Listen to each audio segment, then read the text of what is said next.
আজকে আমি বানাবো তেলের মিট আলু। জলপাইগুড়িকে ভালোভাবে ধুয়ে কেটে নিয়েছি আর সবজি আমি 5 ফোড়ন আর শুকনো মরিচ শুকনো তাওয়ায় ভালোভাবে ভেজে নিব।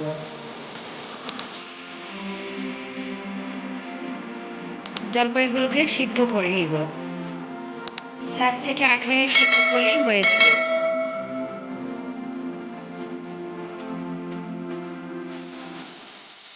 সিদ্ধ করে ঠান্ডা হওয়ার পরে জলপাইগুলোকে ভালোভাবে চটকে নিব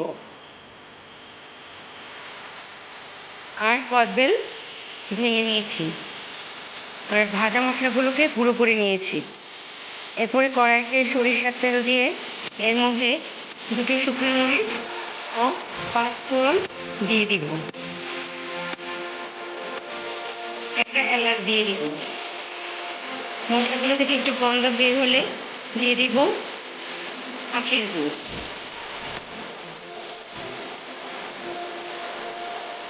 একটু ভালোভাবে মিশিয়ে নিব। এরপরে আমি দিয়ে দিব জলপাইগুলো।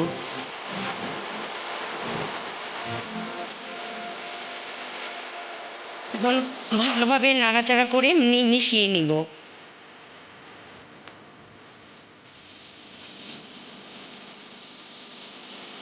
জলপাইগুলোকে আমি প্রথমে 10 থেকে 15 মিনিট এভাবে নাড়াচাড়া করে নিব,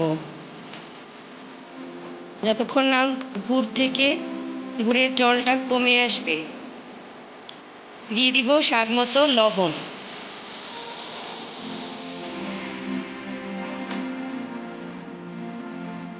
এখন আমি এর মধ্যে দিয়ে দিব কদবেল।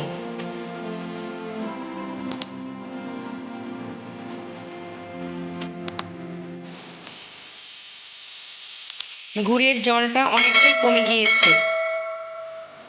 এখন আমি সম্পূর্ণটা খুব ভালোভাবে মিশিয়ে নেব।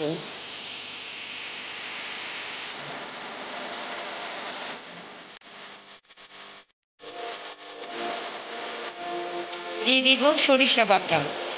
সরিষার সাথে আমি কাঁচামরিচ ও লবণ দিয়েছি।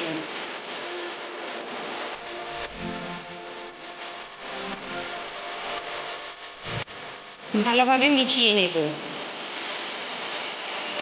কড়াই থেকে আচারটা উঠে আসছে, তার মানে হয়ে আসছে।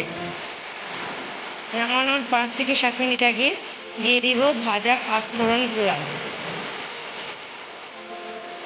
এরপরে আচারের সাথে খুব ভালোভাবে মিশিয়ে নিব।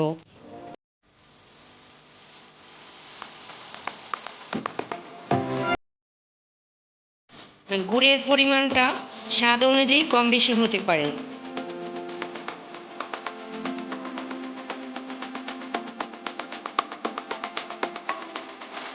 জলটা সম্পূর্ণ শুকিয়ে গিয়েছে। জলটা শুকালে আচারটা বেশি দিন ভালো থাকবে।